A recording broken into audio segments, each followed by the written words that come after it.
बिस्मिल्लाहिर्रहमानिर्रहीम। अस्सलाम वालेकुम नाज़रीन, आप यूट्यूब चैनल देख रहे हैं। मैं इमरान खान हूँ। आज नए चीफ जस्टिस ने हलफ उठा लिया। हमने पिछले वीलॉग में बात की थी कि कौन से चैलेंजेस हैं जो उन्हें दरपेश हैं। सबसे पहला चैलेंज जिसके बारे में हमने बात की थी वो ये है कि अदलिया के अंदर तकसीम को क्या ख़त्म कर सकेंगे जस्टिस याह्या अफरीदी, क्योंकि जो तकसीम पैदा कर दी काजी फ़ायद ईसा साहब ने वो बढ़ते बढ़ते इतनी बढ़ गई कि अब सुप्रीम कोर्ट ऑफ पाकिस्तान में, हाई कोर्ट्स के अंदर और पाकिस्तान की अदलिया में एक बदतरीन तफरीक मौजूद है। क्या उसे ख़त्म करेंगे? तो उस पर पहला छिक्का लगाया नए चीफ जस्टिस ने, तो आप उससे क्या उम्मीद कर सकते हैं? यानी जो पहला कदम उठाया वो बहुत बड़ा कदम है।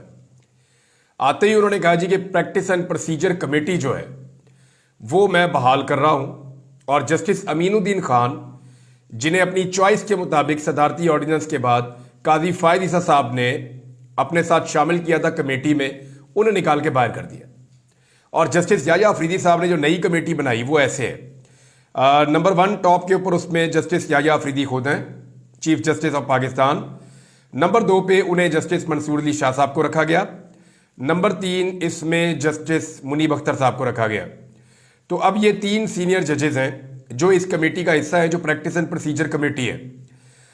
लेकिन ऑर्डिनेंस जब आया सदारती, तो दोनों जजेस ने ये नहीं कहा था कि आप हमें इसका हिस्सा बनाएं या ना बनाएं। ये मैं टेक्निकल चीज़ आपको बता रहा हूँ।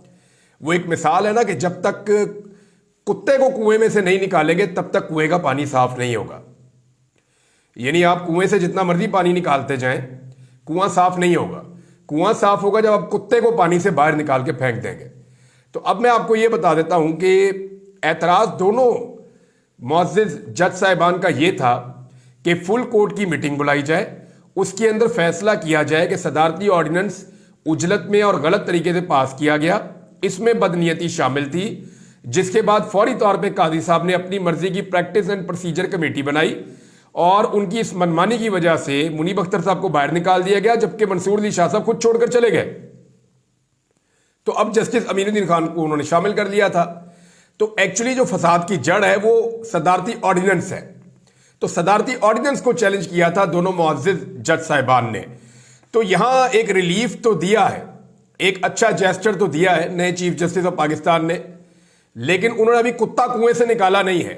असल मामला यह है कि सबसे पहले उस सदारती ऑर्डिनेंस और उसकी बदनीयती को देखा जाए, फिर यह देखा जाए कि उस बदनीयती का फायदा उठाते हुए कैसे काजी फ़ायद ईसा ने चंद घंटों के अंदर एक नई प्रैक्टिस एंड प्रोसीजर कमेटी भी बना दी, और फौरी तौर पे उसके जरिए से अपना मनपसंद एक बेंच भी बना दिया, और मनपसंद बेंच बनाने के बाद 63A के ऊपर नजरसानी भी कर दी, जिसके नतीजे में पाकिस्तान में फस्तायत, जुल्म, जबर और हॉर्स ट्रेडिंग का एक बाजार गर्म हो गया। ये है जी पूरी कहानी। तो कुत्ता बाहर निकालेंगे जस्टिस याह्या अफरीदी साहब तो सिचुएशन कुछ और होगी, और अगर पानी बाहर निकालेंगे तो ये सिर्फ पानी निकाल के लिपापोती है, या किसी तरह वो कोशिश कर रहे हैं कि वकला के अंदर उनका एक अच्छा इमेज बने, वो कोशिश कर रहे हैं। बहरहाल उनका अच्छा इमेज है, ऐसा नहीं है कि जस्टिस याह्या अफरीदी साहब के बारे में कोई नेगेटिविटीज नहीं है, लेकिन मामला ये है कि क्योंकि इससे पहले वाले चीफ जस्टिस इतने ज्यादा कंप्रोमाइज थे, और जिन लोगों की जस्टिस याह्या अफरीदी चॉइस हैं, ये लोग कभी भी सौदेबाजी के बगैर कोई काम करते नहीं हैं। तो ऐसा महसूस होता है कि इस हुकूमत ने जस्टिस याह्या अफरीदी को लाकर अपनी जाली हुकूमत को लंबा करने की कोशिश की है। इन्होंने कोशिश की है कि इनकी जो जाली हुकूमत है उस हुकूमत को मजीद लंबा किया जाए, जाली मैंडेट के ऊपर ज्यादा से ज्यादा देर तक इक्तदार में बैठा जाए, और इसके लिए इनको अपनी मर्जी का चीफ जस्टिस चाहिए था। तो पहले 3 जजेस में से जो इनके पसंदीदा साबित हुए वो जस्टिस याह्या अफरीदी हुए। अब जस्टिस याह्या अफरीदी साहब को यह साबित करना पड़ेगा कि वो इनकी नीयत के साथ नहीं खड़े। अभी उन्होंने एक कदम उठाया, अच्छा कदम है कि 2 सीनियर जजेस को उसमें शामिल किया, लेकिन कुत्ता अभी भी कुएं में पड़ा हुआ है, और वो सदारती ऑर्डिनेंस जो बदनीयती पे आया उसको अभी फारिग करना बाकी है। दूसरा एक और फैसला किया, ये भी अच्छा फैसला है कि पहले कोर्ट नंबर 1 की समाअत सिर्फ काजी फ़ायद ईसा साहब जो है वो बराह रास्त दिखाते थे। कोर्ट नंबर 1 बराह रास्त चलता था, सिर्फ काजी साहब एक अदालत दिखाते थे बराह रास्त, बाकी अदालतें नहीं दिखाते थे। लेकिन अब जो है वो फैसला किया जस्टिस याह्या अफरीदी साहब ने कि तमाम अदालतों की जो समाअतें होंगी वो बराह रास्त होंगी, और वो सारी की सारी दिखाई जाएंगी। ये भी इंपॉर्टेंट है। اور اس میں انہوں نے ایک معزز جج کو یہ ٹاسک بھی دے دیا ہے کہ آپ اس کے اوپر عمل درآمد کروائیں، اور یہ جتنے بھی ہیں یعنی جسٹس محمد علی مدر صاحب کو یہ ٹاسک دیا گیا ہے کہ تمام عدالتوں میں جو لائیو سماعت دکھانے کا بندوبست ہے وہ آپ کے ذمہ ہے، آپ یہ کر کے دیں۔ نمبر 3 جو امپورٹنٹ کام ہے چیف جسٹس نے آتے ہی جو تیسرا کام کیا وہ یہ ہے کہ 28 تاریخ کو فل کورٹ میٹنگ بلا لی ہے سپریم کورٹ آف پاکستان کی۔ یہ بھی بہت امپورٹنٹ ہے۔ ایک تو 30ویں چیف جسٹس آف پاکستان ہے جسٹس یحییٰ آفریدی صاحب، اور انہوں نے آنے کے بعد قاضی فائد عیسیٰ صاحب بڑے لمبے عرصے سے کوشش کر رہے تھے کہ وہ فل کورٹ میٹنگ سے اپنے آپ کو بچائیں یا فل کورٹ اجلاس سے اپنے آپ کو بچائیں، کیونکہ قاضی فائد عیسیٰ صاحب اقلیت میں چلے گئے تھے سپریم کورٹ آف پاکستان میں۔ جسٹس یحییٰ آفریدی صاحب کے لیے عدلیہ میں پیدا ہوئی تقسیم کو ختم کرنا بہت ضروری ہے، تو انہوں نے فوری طور پہ 28 اکتوبر سوموار کے دن، پیر والے دن، ججز کا فل کورٹ اجلاس طلب کر لیا ہے۔ اب اس فل کورٹ اجلاس کے اندر کیا چیزیں طے ہوں گی؟ بہت ممکن ہے کہ پریکٹس اینڈ پروسیجر جو آرڈیننس جاری کیا صدر پاکستان نے وہ یہاں پہ ڈسکس ہو، کیونکہ 2 سینئر ترین ججز اس کے بارے میں بات کر چکے ہیں۔ اب جسٹس یحییٰ آفریدی صاحب کے بارے میں کسی نتیجے پہ نہیں پہنچنا چاہیے۔ اس کی ایک وجہ ہے، جب جسٹس عالیہ نیلم آئی تھی نا نئی انہوں نے جب واک کی مریم نواز صاحبہ کے ساتھ، اب جسٹس عالیہ نیلم صاحبہ کا جو فیملی بیک گراؤنڈ ہے اس میں پی ایم ایل این کی سیاست بڑی غالب ہے۔ میں بہت کچھ جانتا ہوں کیونکہ مجھے آئیڈیا ہے، ذاتی طور پہ میں جانتا ہوں اس فیملی کو، تو مجھے پتا ہے کہ ان کا پی ایم ایل این کے ساتھ یا میاں خاندان کے ساتھ، شریف خاندان کے ساتھ کیسا تعلق ہے، لیکن اس کے باوجود میں نے کبھی اس بارے میں بات نہیں کی تھی، ان چیزوں کو ہولڈ کیا تھا۔ اب میں آپ کو یہ بتاتا ہوں کہ شروع میں جب انہوں نے 1-2 اقدامات لیے تو پاکستان کے میڈیا نے اور سوشل میڈیا نے بڑی تعریفیں کی کہ جسٹس عالیہ نیلم جو ہے وہ ڈٹ کر کھڑی ہو گئی ہیں، مریم نواز کو اور ان کے ہینڈلرز کو دھچکا لگا ہے اور وہ اپنے ججز کے ساتھ کھڑی ہو گئی ہیں ٹریبیونلز والے معاملے میں۔ لیکن پھر ہم نے دیکھا کہ انہوں نے اندر کھاتے جو ہے وہ ایک سارا معاملہ تبدیل کر دیا، ریٹائر جج بھی آ گئے، انہوں نے الیکشن کمیشن کے ساتھ معاملہ طے بھی کر لیے، جیسا قاضی فائد عیسیٰ صاحب چاہتے تھے اور جیسا الیکشن کمیشن چاہتا تھا ویسا ہی جسٹس عالیہ نیلم صاحبہ نے کر دیا۔ تو اس لیے ابھی کچھ بھی کہنا قبل از وقت ہے جسٹس یحییٰ آفریدی صاحب کے بارے میں۔ ہاں، ان کی یہ 3 اقدامات، ان کو آپ کہہ سکتے ہیں یہ ٹھیک اقدامات ہیں، لیکن دیکھیں فضل الرحمان صاحب کی بھی لوگ بہت تعریف کر رہے تھے اور ان کی باتوں کو اچھا کہہ رہے تھے، لیکن فضل الرحمان صاحب نے مٹھائی کے اندر لپیٹ کے ترمیم پاس کروا لی، یعنی وہ جو چیزیں حکومت کو چاہیے تھی فضل الرحمان صاحب نے حکومت کو دے دی، لیکن اس کو شوگر کوٹ کر کے دے دیا۔ یعنی پاکستان تحریک انصاف کے لوگوں سے یا سوشل میڈیا پاکستان کا جو ہے یا پاکستان کی عوام سے تعریفیں کروانے کے بعد پوری قوم کو فضل الرحمان صاحب نے مایوس کیا۔ تو اس لیے جو ہے وہ کسی بھی نتیجے پہ پہنچنے سے بہتر ہے کہ ایونٹ ٹو ایونٹ دیکھا جائے، ہر واقعے میں دیکھا جائے کہ کیا یہ چیف جسٹس آف پاکستان انصاف کر رہے ہیں، اس معاملے میں ناانصافی کر رہے ہیں یا اس معاملے میں انصاف کر رہے ہیں، تو چیزیں زیادہ کلیئر اور آسان ہو جائیں گی۔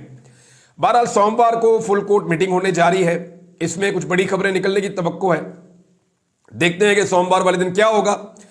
اور اب کچھ اور چیزیں ہیں وہ بھی میں آپ کے ساتھ، دیکھیں ایک تو پریشر تھا، یہ ماننا پڑے گا، سارے وکلا یہ کہہ رہے تھے، تنظیمیں یہ کہہ رہی تھی، عوام یہ کہہ رہے تھے کہ جسٹس منصور علی شاہ صاحب کو چیف جسٹس آف پاکستان ہونا چاہیے۔ اب تیسرے نمبر سے آ کے جسٹس یحییٰ آفریدی بن تو گئے، لیکن پرابلم یہ ہے کہ ان کو اپنی ایکسیپٹنس پیدا کرنی پڑے گی سب کو، یعنی صرف یہ ضروری نہیں ہوتا کہ آپ چیف جسٹس آف پاکستان ہیں، وہ تو قاضی فائد عیسیٰ بھی تھے، کون مانتا تھا؟ سب یہ جانتے تھے کہ ایک پولیٹیکل آدمی ہے، وہ غلط طریقے سے آگے سیٹ کے اوپر بیٹھ گیا، اس نے تباہی پھیری ہوئی ہے، جو منمانی دل میں آتی ہے وہ کر رہا ہے، نہ کوئی قانون ہے، نہ انصاف ہے، نہ انسانی حقوق ہے، کسی چیز کا اس کو پاس نہیں ہے، صرف نواز شریف کو فائدہ دینا ہے۔ اور یہ ثابت ہوا کہ نواز شریف تب تک ہی پاکستان میں رہا جب تک قاضی فائد عیسیٰ چیف جسٹس آف پاکستان تھے۔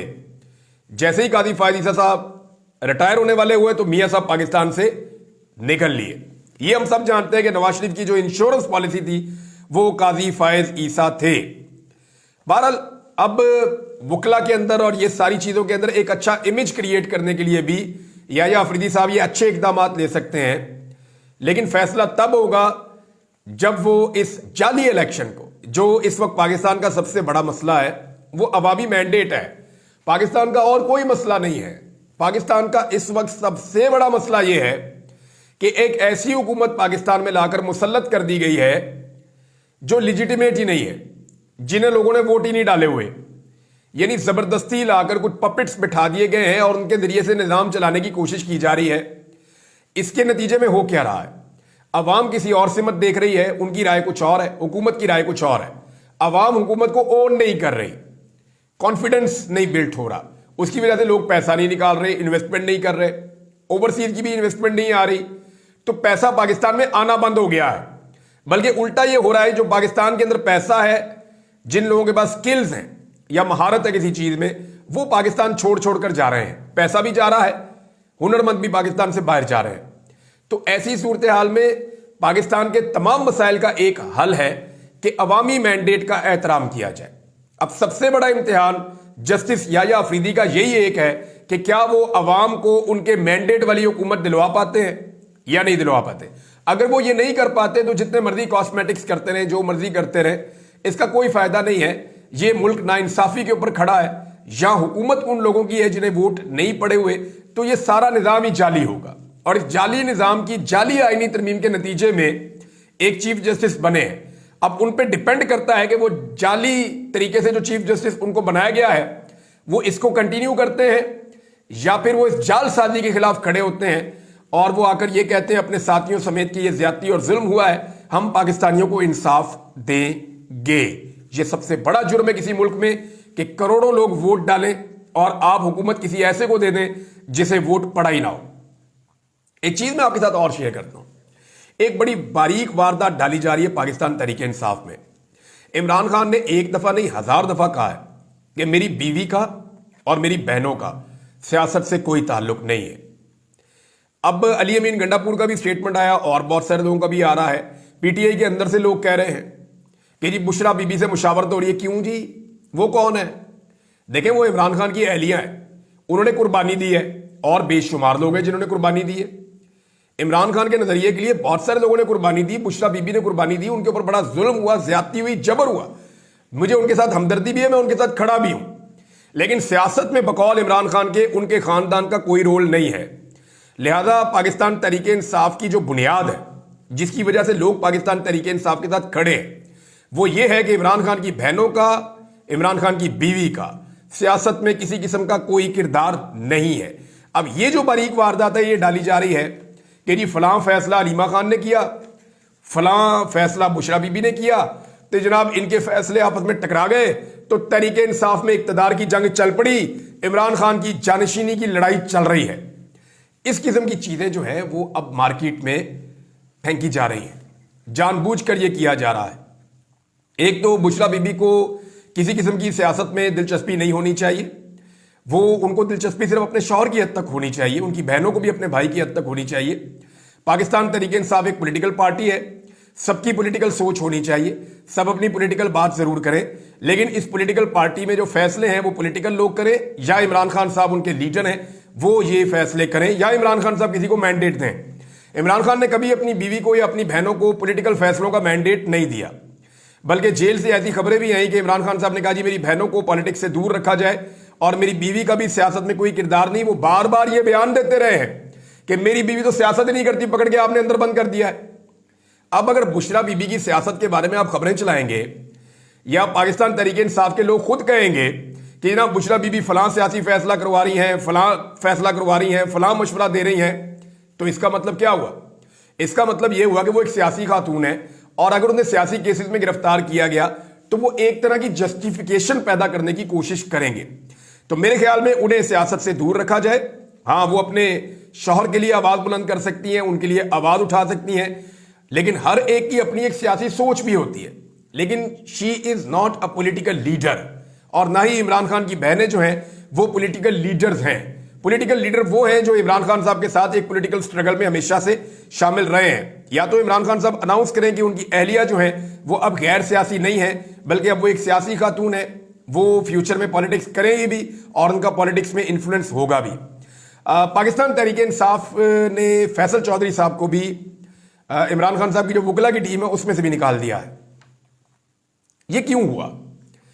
यानी इसके ऊपर आप सोचें ना। पहले तो जो है वो सबसे पहले फैसल चौधरी साहब को फारिग किया सलमान अकरम राजा साहब ने पार्टी में से। اس کے بعد عمران خان صاحب نے ان کا آرڈر آیا اور انہوں نے فیصل چودھری صاحب کو اپنی وکلا کی ٹیم میں سے بھی نکال دیا. یہ فواد چودھری صاحب کے بھائی ہیں. سابق وفاقی وزیر فواد چودھری کے بھائی فیصل چودھری کو پارٹی کی عادت کے خلاف بیان بازی مہنگی پڑ گئی. عمران خان کی ہدایت پر فیصل چودھری کو پی ٹی آئی وکلا ٹیم سے نکال دیا گیا. P T I secretary general Salman Akram Raja نے ان کو لیگل ٹیم سے ہٹا دیا ہے.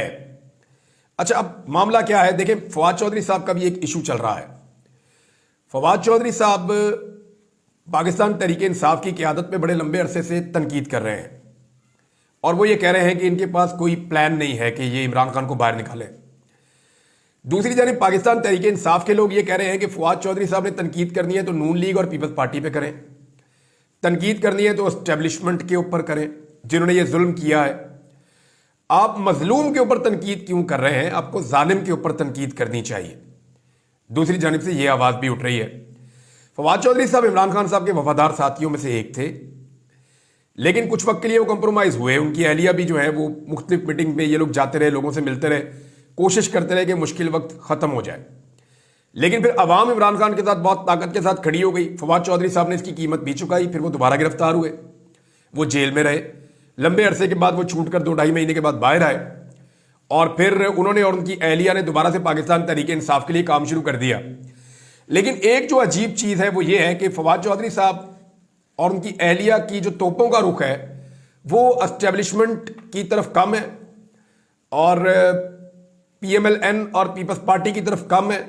ان کی توپوں کا رخ زیادہ تر پاکستان تحریک انصاف کی طرف ہے اور وہ تحریک انصاف کے کارکنوں کو بتا رہے ہیں کہ یہ جو قیادت اس وقت تحریک انصاف کو چلا رہی ہے یہ ٹھیک نہیں ہے, یہ کمپرومائزڈ لوگ ہیں یا یہ برے لوگ ہیں. حالانکہ یہ وہ لوگ ہیں جن کے گھروں میں چھاپے پڑے, ان کے گھر توڑ دیے گئے, ان پہ مقدمات کیے گئے, ان میں سے بیشتر کو گرفتار کیا گیا, پریشان کیا گیا. یہ بیچارے بھاگ دوڑ میں رہے. کچھ ایسے ہیں جو نہیں بھی اس طرح کے حالات کا جنہوں نے سامنا کیا, کمپرومائز ہو گئے, لیکن وہ رہے پاکستان تحریک انصاف میں. تو یہاں فواد چودھری صاحب کو میرے خیال میں اگر پاکستان تحریک انصاف میں جگہ بنانی ہے تو انہیں تحریک انصاف کے ساتھ کھڑے ہونا پڑے گا. عمران خان اور تحریک انصاف کے ساتھ کھڑے ہوں اور تنقید کریں ظالم کے اوپر. مظلوم جو ہے اس کو چھوڑ دیں, فی الحال اس کے اندر غلطیاں یا کیڑے نہ نکالیں. یہ وقت گزر جائے گا اور چیزیں نارملائز ہو جائیں گی اور فیصلہ تو عمران خان صاحب نے کرنا ہے کہ پاکستان تحریک انصاف میں کس شخص کی پوزیشن کیا ہوگی. ایک اور خبر ہے ناظرین میں آپ کے ساتھ شیئر کر دیتا ہوں, وہ یہ ہے کہ سینیٹر مشتاق احمد پر دہشت گردی کا مقدمہ درج کیا گیا اور انہیں گرفتار بھی کیا گیا گزشتہ روز. معاملہ کیا ہے؟ وہ سیو غزہ مارچ کرتے ہیں, یعنی فلسطین کے حق میں آواز اٹھاتے ہیں, اسرائیل کے خلاف آواز اٹھاتے ہیں اور انہیں ہر دفعہ گرفتار کر لیا جاتا ہے. مجھے حیرت ہو رہی ہے کہ پاکستان میں تو آج تک کبھی ایسا نہیں ہوا تھا. یہاں امریکن ایمبیسی کی طرف انہوں نے کہا جی ہم مارچ کریں گے اور ایک سمبولک پروٹیسٹ ہم کریں گے, پھر ہم چلے جائیں گے. تو پھر انہیں گرفتار کر لیا گیا, ٹارچر بھی کیا گیا. میرا سوال یہ ہے کہ آج پاکستان کی ریاست اسرائیل کے ساتھ کھڑی ہے یا فلسطین کے ساتھ کھڑی ہے؟ مجھے حیرت ہوتی ہے. یعنی پاکستان میں فلسطینیوں کے حق میں احتجاج کرنا بھی مشکل ہو گیا. یہ جو امریکن ایمبیسی کی طرف جا رہے تھے, وہاں امریکہ کے اندر فلسطینیوں کے حق میں احتجاج ہو رہے ہیں اور وہاں کچھ نہیں کسی کو کہا جا رہا. امریکہ کے اندر احتجاج ہوتا ہے, کچھ نہیں کہتے. یہاں صرف ایمبیسی کے باہر جانا چاہتے ہیں, ڈنڈے مارتے ہیں, اٹھا کے اغوا کر لیتے ہیں. تو اب اندازہ کیجئے کہ جو حکمران امریکن ایمبیسی کی طرف کسی کو نہیں جانے دے رہے, یہاں انہیں غش پڑ جاتے ہیں. وہ جب امریکی کانگریس مین عمران خان کے حق میں 60 سے زیادہ کی تعداد میں, درجنوں کی تعداد میں لگاتار لکھتے چلے جا رہے ہیں, لیٹرز لکھ رہے ہیں, تو اس حکومت کا کیا حال ہوتا ہوگا یا یہ نظام کتنا گھبرا جاتا ہوگا. میں صرف آپ کو فوڈ فور تھاٹ دے رہا ہوں, تفصیلات آپ کو بتاتا ہوں بعد میں, کیونکہ ایران کے اوپر بھی ایک اٹیک کیا ہے سو کالڈ اسرائیل نے. وہ کیا ہے, کتنا نقصان ہوا, چیزیں کہاں پہنچی, پھر بات کریں گے. اب تک کے لیے اتنا ہی. اپنا خیال رکھیے گا, اپنے اس چینل کا بھی. اللہ حافظ.